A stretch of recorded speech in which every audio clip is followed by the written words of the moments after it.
Welcome to the channel. This is Patty's Aquatics, and I'm Patty. Now, this video might be shocking to you if you're one of my regular viewers. I've had a lot of major changes down within my fish room over the last few weeks from my time. The last video you probably would have seen of mine was when I redid my puffer tank here, when I removed all the dirt from it and just put in sand substrate and rescaped it, put in filters, and I filmed all that at the end of February. Now, I did all that because I needed to take a break from YouTube for a while. I was starting to get a little burnt out. I wanted to be able to spend time within my fish room without having to worry about filming every little thing that I do. I wanted to take some time for myself down in here. And that's kind of when I started to see really the results of this tank and what I did. Really just how clear the water was again. Having filters in my aquariums again. I mean, it got me thinking, and did I really want to maybe do that to the majority of my other tanks in my fish room? Because I needed to kind of soul search a little bit about what my long-term goals would be for myself within this fish room. And I know for certain I'm one of those types of people that I go all in with things, and I like to switch things up every little once in a while, as you might have already seen within my channel by changing fish and changing scapes. Well, by having dirted tanks, I'm kind of limited to that. So I did a thing. So I went ahead with my thought process. Not only did I change my puffer tank out from dirt, I changed the majority of my fish room dirted tanks into standard tanks again with gravel, sand, and gravel mixes, and rescaped a lot of them and did some things with them that I've wanted to do for a while. Now, that being said, I didn't get rid of all my dirty tanks.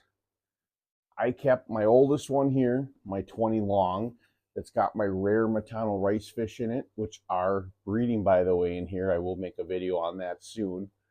And I'm not getting rid of Sparkles in the Oscar tank. I need to see how this progresses. I want to see how this continues to go with this guy. The tank's been doing really good. The plants have been growing great. And so I'm going to keep them. So why did I do this? Well, there are multiple reasons. And there's reasons as a hobbyist personally, and there's reasons as a creator as well. Now, first and foremost, I want to try to concentrate more on breeding within my fish room. Now, yes, I have been trying to breed all along, but really you are limited with these dirty tanks as to what you can breed. Now, yes, you can breed in dirty tanks, and I think I've proven that a little bit with some of the type of fish that I have kept. But like I said, you are limited. And when I first set these dirty tanks up, I was big time into live bearers. So there was really no way to be able to have any type of fish in there that would really dig into the substrate some. It wasn't until I did the puffer tank and my Oscar tank that I did things to kind of help prevent that. And if you don't know, I used to keep cichlids and breed them. I used to breed green terrors, fire mulls, Salvinis, well, convicts. Who hasn't really bred convicts? But I would maybe like to get into that someday again. And it just wouldn't be possible with the way that I had my dirty tank set up. And also, it's just, like I said before, I like to switch things up quite a bit. I get bored. I get bored with my setups. I get bored with fish sometimes, and I like to change things around. That's just part of the hobby that enjoys for me. And by doing this, getting rid of the dirty tanks for the most part, and having the standard tanks with the sand and the gravel and the sand gravel mixes, I have more options to say, you know, one day I'm really bored with this tank. I want to redo it, and I don't have to spend 2 hours trying to rip all the dirt out and do everything. So that's one thing. Two, I can't do some things with dirty tanks that I did. Like, you'll see this river tank that I made for my rainbow shiners in my 29-gallon. I can't do that with a dirty tank. So I wanted my options to be open for things that I wanted to do personally. Now, as far as the YouTube creator part of it, I find that I've covered a lot when it came to dirty tanks already. And I do love dirty tanks, so don't get me wrong. I'm not like ditching dirty tanks. I'm still gonna make dirty tank videos. I'm still gonna finish my series of the truth about dirty tanks. I have a big one coming up soon. I'm still gonna keep watching this 20-gallon long with these Matano rice fish and not tear this one down. The Oscar tank, I plan on keeping forward with that one. I might add filtration though, but other than that, everything's been doing great. I want to continue that. Like, I'm not giving up on dirted tank, so there still will be dirted tank videos in the future on my channel. I don't want to be pigeonholed.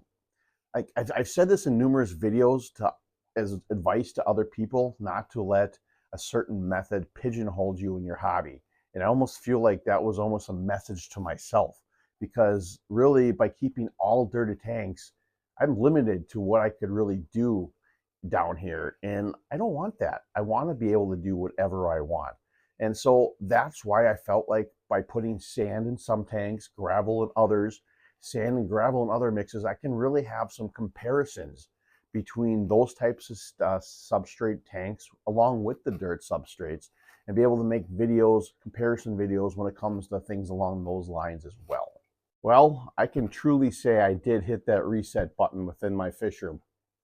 Not only the fish room, also my channel. Now, this is my river tank with my rainbow shiners. This isn't something I'd be able to accomplish with a dirty tank.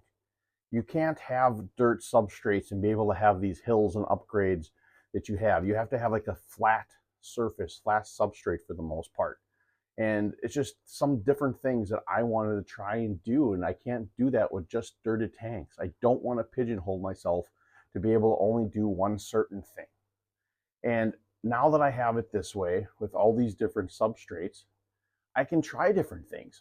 You know, I would still like to try some of the things I was doing with the dirty tanks and incorporate them into these tanks, like with the food web. Now, you'll see in future videos, but I don't really support the resurrection jars any longer. I don't really believe that they are something safe to be able to be pouring into your aquariums, at least the way that they've been shown how to do it. And I want to still try to add maybe like dry leaves and some of the cultures, like the aquatic isopods I've been trying to culture within my nature tank, and try to do that in some of my tanks here and see how does that work in a standard tank compared to a dirty tank. You know, I want to see some of the comparisons there. Also, now that I have tanks that don't have dirt, the majority of them, what about fertilizers? What if I add fertilizers to some of the tanks? Some of them I don't, and we really see with comparisons what's going to grow better with fertilizers, without fertilizers. So there's lots of different types of videos I can make in comparisons, and just a bunch of different content I'm very excited to really experiment with again. I just have this fresh, new, refreshed feeling by doing all this. That's why I like to make changes within my fish room, because it sparks under my butt again, basically, that the want and need and just love for this hobby. And I get bored, like I said, when I do the same thing over and over again year after year. I need to change things around. So I very much look forward to a lot of different comparison videos. I look forward to really showing you some of the fish I'm going to attempt to breed and some of the scapes that I'm going to do. So what's next? Well, I really want to be able to show you guys the entire fish room and show you everything I did in every aquarium, because I've been busy the last couple weeks changing all these around. It was a lot of work, and the goal is next week to be able to have a fish room tour video. I want to be able to go over every tank, tank by tank, show you what I did exactly, show you my goals, show you my visions, not only for those tanks, but the fish room in whole. So like I said, I am super excited that I hit that reset button, that I pulled the trigger and did it. There are so many endless opportunities now for me and what I can do back down in the fish room. Again, I don't dislike dirted tanks. I really like them. I love to be able to try to bring nature into your aquarium, and I think it's an important thing to do. But like I've said in numerous videos, there's ways to do it without dirted tanks as well. And with my goals of wanting to breed more fish and different types of fish and my wanting to change things all the time, this is gonna better fit my needs as a hobbyist, and that's what's most important. So I really hope you enjoy the video. I hope you want to stick around with me in this channel and see where this all goes. So make sure you hit that subscribe button if you're not already subscribed to the channel. Hit that notification bell and the like and all those other good things, because you don't want to miss any of the upcoming videos. And then, as always, remember to think outside the box and take a step back into nature. I hope to see you next time here at Patty's Aquatics.